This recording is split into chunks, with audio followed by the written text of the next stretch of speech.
Hi there, this is Jom from SSW, and today I'm going to show you my CRUD stored procedures for ingredients, as well as the create and delete endpoints using those in stored procedures.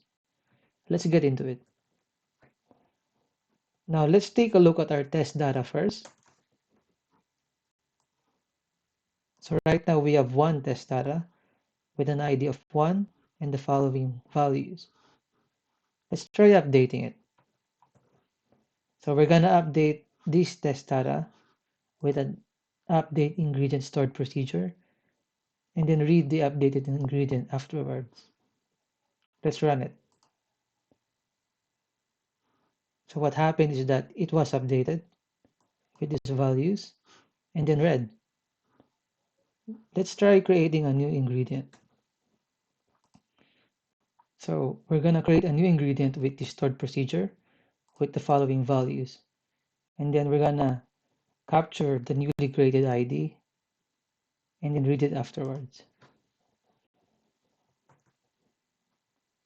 So here's the newly created ingredient with the ID of 2.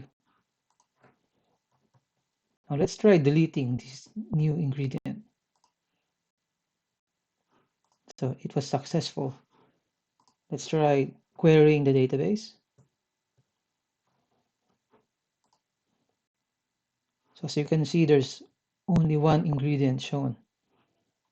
Now those are all of the CRUD stored procedures. Let's take a look at the endpoints. So for this endpoint, what it's gonna do is to create a new ingredient. Let's try to attempt to send a request. So the request was successful with a 201 status response created with the following response body. So the ingredient was created with an ID of 3 with the values reflecting what we have inputted. Now let's try deleting this newly created ingredient.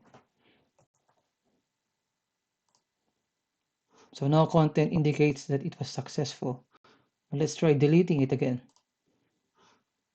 Now that it was deleted, the attempt to delete again shows that it was not found. And that's it. What I've shown you is my CRUD stored procedures as well as its endpoints. This is Jom from SSW signing off.